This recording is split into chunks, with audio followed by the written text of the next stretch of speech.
ಬದನೆಕಾಯಿ ಭರ್ತಾ ಅಥವಾ ಮುಳಗಾಯಿ ಬಜ್ಜಿ. ಹೌದಾ, ನೋಡಲಿಕ್ಕೆ ಎಷ್ಟು ಚೆನ್ನಾಗಿದೆಯಲ್ಲ, ಇದರ ರುಚಿಯೂ ಸಹಿತ ಅಷ್ಟೇ ಚೆನ್ನಾಗಿರುತ್ತೆ. ಒಂದು ಸಲ ನೀವು ಇದರ ರುಚಿ ನೋಡಿದ್ರಿ ಅಂತ ಹೇಳಿದ್ರೆ ಕಳೆದು ಹೋಗ್ತೀರಾ, ಅಷ್ಟೊಂದು ಚೆನ್ನಾಗಿರುತ್ತೆ. ಇಷ್ಟೊಂದು ಇನ್ಸ್ಟಂಟಾಗಿ ಮಾಡೋದು, ಇಷ್ಟೊಂದು ಸುಲಭವಾಗಿ, ಇಷ್ಟೊಂದು ರುಚಿಕಟ್ಟಾಗಿ ಹೇಗೆ ಮಾಡೋದು ಅಂತ ಇವತ್ತಿನ ವಿಡಿಯೋದಲ್ಲಿ ತೋರಿಸ್ತಾ ಇದ್ದೀನಿ. ಬನ್ನಿ. ಇವತ್ತು ಸಿಂಪಲ್ಲಾಗಿ ಒಂದು ಬದನೆಕಾಯಿ ಭರ್ತಾ ಮಾಡ್ತಾ ಇದ್ದೀನಿ. ನಾವು ಹಳ್ಳಿಯಲ್ಲಿ ಏನು ಹೇಳ್ತೇವೆ, ಇದಕ್ಕೆ ಬದನೆಕಾಯಿ ಬಜ್ಜಿ ಅಂತ ಹೇಳ್ತೀವಿ. ಹೌದಾ, ಇಮಿಡಿಯೇಟಾಗಿ ಸುಟ್ಟು ಎಲ್ಲ ಸಾಮಗ್ರಿಗಳನ್ನು ಸೇರಿಸ್ಬಿಟ್ರೆ ತುಂಬ ರುಚಿಕಟ್ಟಾಗತ್ತೆ. ಹಳ್ಳಿಯಲ್ಲಿ ಏನಾಗತ್ತೆ, ಎಲ್ಲ ಅಡುಗೆ ಮುಗಿದ್ಮೇಲೆ ಅದೇನು ಬೆಂಕಿ ಇರುತ್ತಲ್ಲ, ಕಿಚ್ ಅಂತ ಹೇಳ್ತೀವಿ, ಆ ಬೆಂಕಿಯೆಲ್ಲ ಒಂದು 2-3 ಮುಳುಗಾಯಿ, ಟೊಮೊಟೊ ಹಣ್ಣು ಎಲ್ಲ ಹಾಕಿ ಸುಟ್ಟುಬಿಟ್ಟು ಅದನ್ನು ಕ್ಲೀನಾಗಿ ಕಿವುಚಿ ಉಪ್ಪು ಅದೆಲ್ಲ ಹಾಕಿದ್ವಿ ಅಂತ ಹೇಳಿದ್ರೆ ತುಂಬ ರುಚಿಕಟ್ಟಾಗತ್ತೆ ಅದು ಒಲೆಯಲ್ಲಿ ಸುಟ್ಟಿದ್ದು. ಬಟ್ ಇಲ್ಲಿ ನಮ್ಗೆ ಸೌದೆ ಒಲೆ ಇಲ್ಲ, ಹಾಗಾಗಿ ಗ್ಯಾಸ್ ಮೇಲಿನ ನಾನೇನು ಮಾಡ್ತಾ ಇದ್ದೀನಿ, ಈ ಮುಳುಗಾಯಿಗಳನ್ನು ಸುಡ್ತಾ ಇದ್ದೀನಿ. ಇದು ಚೆನ್ನಾಗಿ ಸುಟ್ಟು ಸಿಡಿಯುತ್ತೆ, ಅದು ಸ್ವಲ್ಪ ಹಿಂಗಾಗಿ ಹೆಚ್ಚಿಟ್ಟಿದ್ದೀನಿ. ಹೌದಾ, ಚೆನ್ನಾಗಿ ಸುಟ್ಟ ಮೇಲೆ ಇದು ಮೇಲಿನ ಸಿಪ್ಪಿ ಎಲ್ಲ ಬಿಡಿಸಿ ಉಳಿದ ಸಾಮಗ್ರಿಗಳನ್ನು ನಾನೇನು ಮಾಡ್ತೀನಿ, ಸೇರಿಸ್ತೀನಿ. ತುಂಬ ಈಸಿ ಮತ್ತು ತುಂಬ ಟೇಸ್ಟಿ ಇರುತ್ತೆ. ನೀವೆಲ್ಲ ಇದರ ರುಚಿ ಸವಿದಿರಬಹುದು ಅಂತ ನಾನು ಅಂದ್ಕೋತೀನಿ ಅಲ್ವಾ. ಎಸ್, ಎರಡೂ ಸೈಡ್ ಇದನ್ನೇನು ಮಾಡಬೇಕು, ಕ್ಲೀನಾಗಿ ಸುಡಬೇಕು. ಚೆನ್ನಾಗಿ ಸುಟ್ಟ ನಂತರ ಏನಾಗುತ್ತೆ, ಅದು ಸಿಪ್ಪೆ ಎಲ್ಲ ಓಪನ್ ಆಗುತ್ತೆ. ಚೆನ್ನಾಗಿ ಸುಟ್ಟ ನಂತರ ಏನಾಗುತ್ತೆ, ಇದು ಈ ಥರ ಸಿಪ್ಪೆ ಬಿಡುತ್ತೆ. ಹೌದಾ, ಇದನ್ನೆಲ್ಲ ಸಿಪ್ಪೆನ ಏನು ಮಾಡಬೇಕು, ತೆಗಿಬೇಕು. ಬೆಂದಿರುವ ಬದನೆಕಾಯಿಯನ್ನು ನಾನೇನು ಮಾಡಿದ್ದೀನಿ, ಕ್ಲೀನಾಗೆಲ್ಲ ಸಿಪ್ಪೆ ಬಿಡಿಸಿಟ್ಟಿದ್ದೀನಿ. ಆ್ಯಕ್ಚುಲಿ ಅದನ್ನು ಬೇಯಿಸಿಡುವಾಗಲೇ ಒಂದು ಬದನೆಕಾಯಲ್ಲಿ ಈ ಥರ 4 ಪೀಸ್ ಮಾಡಿಟ್ಟಿದ್ದೆ ನಾನು.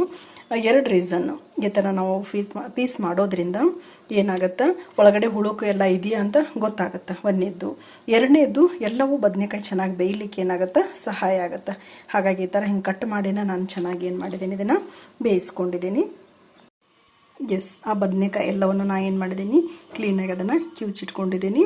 ಅದಕ್ಕೆ ಉಳಿದೇ ಇರೋ ಸಾಮಗ್ರಿಗಳು, ಕೆಲವರಿಗೆ ಅದನ್ನು ಇದು ಮಾಡ್ಲಿಕ್ಕೆ ಕಷ್ಟ ಆಗುತ್ತೆ ಅಂತ ಹೇಳಿದ್ರೆ ಮಿಕ್ಸಿಯಲ್ಲಿ ರಿವರ್ಸಲ್ಲಿ 1 ರೌಂಡ್ ಹಾಕಿದರೂ ಸಾಕು, ತುಂಬ ಚೆನ್ನಾಗಾಗತ್ತೆ. ಹೌದಾ, ಇವಾಗ ಉಳಿದ ಸಾಮಗ್ರಿಗಳನ್ನು ಸೇರಿಸ್ತಾ ಇದ್ದೀನಿ. ಚಿಕ್ಕದಾಗಿ ಕಟ್ ಮಾಡಿ ಇಟ್ಕೊಂಡಿರೋ 1 ಈರುಳ್ಳಿ ಮೀಡಿಯಮ್ ಸೈಜ್ದು, ಮತ್ತು ಹುಳಿಗೆ ಟೊಮೊಟೊ ಹಣ್ಣನ್ನು ಸೇರಿಸ್ತಾ ಇದ್ದೀನಿ. 1 ಟೊಮೊಟೊ, ಹುಣಸಿ ಹುಳಿ ಹಾಕಿದರೂ ತುಂಬ ಚೆನ್ನಾಗಿರುತ್ತೆ. ಹೌದಾ, ಇದು ಟೊಮೊಟೊ ಹಣ್ಣು ಇಲ್ಲ ಅಂತ ಹೇಳಿದ್ರೆ ಹುಣಸಿ ಹುಳಿಯನ್ನು ನೀವೇನು ಮಾಡ್ಬೋದು, ಇಲ್ಲಿ ಸೇರಿಸ್ಕೋಬಹುದು. ಅಚ್ಚ ಖಾರದ ಪುಡಿ 1 ಸ್ಪೂನ್ ಇದೆ, ರುಚಿಗೆ ತಕ್ಕಷ್ಟು ಉಪ್ಪಿದೆ, ಮತ್ತು ಚಿಕ್ಕದಾಗಿ ಕಟ್ ಮಾಡಿರೋ ಕೊತ್ತಂಬರಿಯನ್ನು ಇಲ್ಲಿ ಸೇರಿಸ್ತಾ ಇದ್ದೀನಿ. ಮೇನ್ ಅಂತ ಹೇಳಿದರೆ ಇದಕ್ಕೆ ಏನು, ಗುರಳ್ ಪುಡಿ. ಹೌದಾ, ಗುರಳ್ ಪುಡಿ ಹಾಕಿದ್ರೇ ಏನಾಗುತ್ತೆ, ಇದೊಂದು ಒಳ್ಳೆ ಟೇಸ್ಟನ್ನು ಕೊಡುತ್ತೆ. ಗುರಳ್ ಪುಡಿ ಹಾಕಿದ ನಂತರ ಇವಾಗ ನಾನೇನು ಮಾಡ್ತಾ ಇದ್ದೀನಿ, ಸ್ವಲ್ಪ ಬೆಲ್ಲದ ಪುಡಿಯನ್ನು ಇಲ್ಲಿ ಸೇರಿಸ್ತಾ ಇದ್ದೀನಿ. ಇನ್ನೂ ತುಂಬ ರುಚಿ ಆಗಬೇಕಂತ ಹೇಳಿದ್ರೆ 1 ಸ್ಪೂನು ಎಣ್ಣೆ, ಹಸಿ ಎಣ್ಣೆ ಅಥವಾ ಕರೆದಿದ್ದೇನಾದರೂ ಇದ್ದರೆ ಆ ಎಣ್ಣೆಯನ್ನು ನೀವು ಮಿಕ್ಸ್ ಮಾಡಿ ಇಷ್ಟು ರುಚಿ ಆಗುತ್ತೆ ಅಂತ ಹೇಳಿದ್ರೆ, ನಿಜವಾಗ್ಲೂ ನಾನು ಚಿಕ್ಕವಳಿದ್ದಾಗ ಹಳ್ಳಿಯಲ್ಲಿ ಇದರ ಸವಿ ನನಗೇನಿದೆ ಇನ್ನೂ ನೆನಪಿದೆ. ಹೌದಾ, ಒಲೆಯಲ್ಲಿ ಸುಟ್ಟಿದ್ದು ಇದೆಲ್ಲ ಸಾಮಗ್ರಿಗಳನ್ನು ಅವ್ರು ಹಾಕಿ ಮಾಡ್ತಾರಲ್ಲ, ಇಮ್ಮಿಡಿಯೇಟ್ ಇನ್ಸ್ಟಂಟ್ ರೆಸಿಪಿ ಇದೆ ಆ್ಯಕ್ಚುಲಿ. ಹೌದಾ, ತುಂಬ ಚೆನ್ನಾಗಾಗುತ್ತೆ, ತುಂಬ ರುಚಿಕಟ್ಟಾಗುತ್ತೆ. ಈ ಹಸಿ ಈರುಳ್ಳಿ ಟೊಮೊಟೊ ಒಂದು ಒಳ್ಳೆ ಟೇಸ್ಟ್ ಕೊಡುತ್ತೆ. ಹೌದಾ, ಕೆಲವರಿಗೆ ಪಾನಿಪುರಿ ಟೇಸ್ಟ್ ಹಂಗೆ ಹಿಡಿಸಿರುತ್ತಲ್ಲ, ಅದೇ ಥರ ನಮಗಂತೂ ಇದೇನಿದೆ ಬದನೆಕಾಯಿ ಭರ್ತಾ. ಹೌದಾ, ಮುಳಗಾಯಿ ಬಜ್ಜಿ ಅಂತ ಹೇಳ್ತೇವೆ ನಾವು. ಮುಳಗಾಯಿ ಬಜ್ಜಿ ರುಚಿ ಇಷ್ಟೊಂದು ಏನಿರುತ್ತೆ, ಚೆನ್ನಾಗಿರುತ್ತೆ.